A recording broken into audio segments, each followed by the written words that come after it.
Consumer duty in the UK is no longer a box-ticking exercise.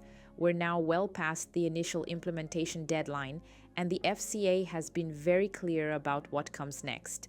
The focus has shifted from whether firms have implemented the duty to how they can evidence, monitor, and explain customer outcomes in practice. In its recent updates, the FCA has emphasized that firms must regularly assess, test, understand, and evidence the outcomes customers are receiving.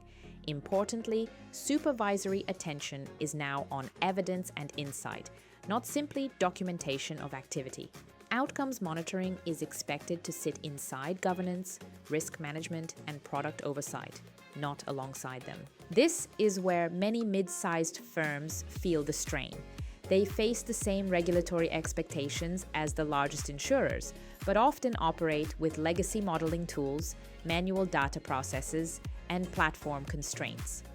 Large-scale platform replacements are rarely realistic, and static spreadsheets or siloed actuarial tools simply don't provide the flexibility needed to produce defensible, repeatable outcome evidence for boards or supervisors. Leading firms are responding by reframing consumer duty as an operational capability, not a finite compliance project.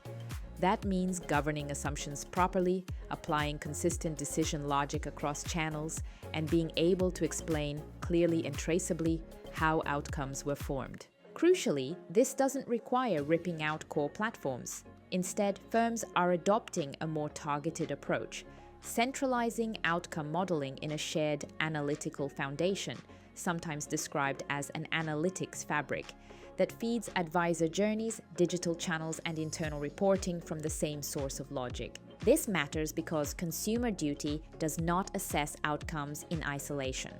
Boards and regulators increasingly expect outcomes to be consistent and explainable regardless of how a customer interacts with the firm, whether through an advisor, a digital journey, or ongoing servicing. Consumer duty has entered a new phase, one where the quality of evidence and the consistency of insight matter far more than tick boxes or policy statements. Mid-sized firms don't need to replace their platforms to succeed, but they do need defensible outcome infrastructure. For those that get this right, consumer duty becomes not just a compliance hurdle, but a catalyst for smarter decisions and better customer outcomes.